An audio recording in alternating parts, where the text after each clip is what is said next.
feelings are not always mind-created. They're not always caused by our imagination. They could be caused by reality, by here and now. And this is why there isn't, in my mind, there is no such thing as a negative emotion. Because all emotions, if they are appropriate to this present moment, are desirable.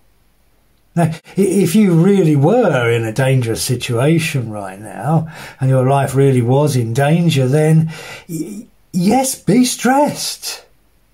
And if you really were in a fight with somebody, physical fight, then be angry. These would be useful, wouldn't they? That stress would put you in a fight or flight response. You would get away from your attacker, or the blood rushes to the edges of your body, and you're prepared to run. You're consumed with anger. Somebody's attacking you, then be angry, because that will give you strength. You won't feel pain in the same way.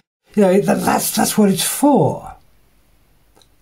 Not when you're reliving something somebody said to you yesterday, or some argument you haven't had yet, or worrying yourself stupid about something that may happen or could happen and probably won't, and even if it does, well, you'll be all right anyway. That's when we run into trouble.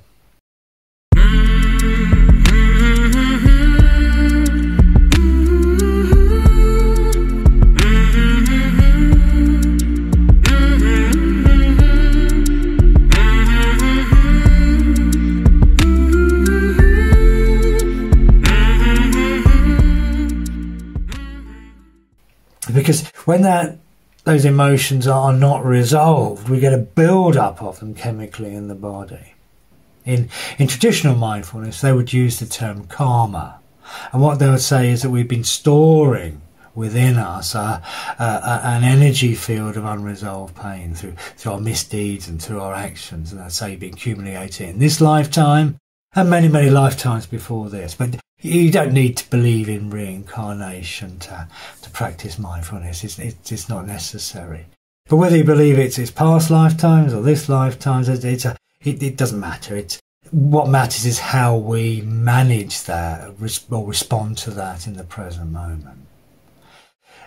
When I first started teaching mindfulness, I had to use Eastern explanations for this, and it was sometimes quite difficult, quite a challenge putting this aspect of teaching across. But more recently, biology is saying exactly the same thing. Well, what biologists are telling us is that we carry a historical memory of emotional memory in the body. As soon as we carry a thought-based memory in the mind, our body also carries a chemical memory, a residue of unresolved past pain. So it's quite interesting that 10 years on from having no way of explaining this, science is kind of helping me kind of bridge the gap here. And biologists say this very clearly now, that we store within our body a chemical residue within our nervous system of emotional past pain, which explains a lot of people's behaviour, doesn't it?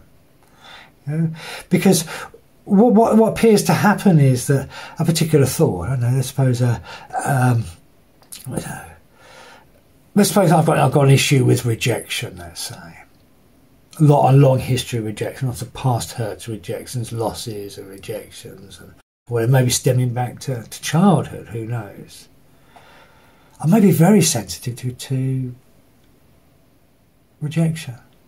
So even a hint of it, or a clumsy comment, or maybe thoughtlessness might trigger a huge response in me. Not that was said or what was done, but the past hurts that's brought up. Does that make sense to you? You might have a history of anxiety in a particular area, the health or whatever, and a little illness will bring up all those past issues, those past hurts, those past anxieties. Sometimes people might be too sensitive to criticism, even, and be unable to receive really helpful advice, because just a hint of criticism will bring up a whole load of past pain. So it's very important that we become conscious of this body of past pain within us and start to see how it operates and stand back and observe it. Because if we can see this shadow operating within us, then we've got a very good chance of taking much better control of ourselves and managing ourselves a great deal better in the world and causing a whole lot less suffering to ourselves and other people. But I'll explore the mechanism with you as we go.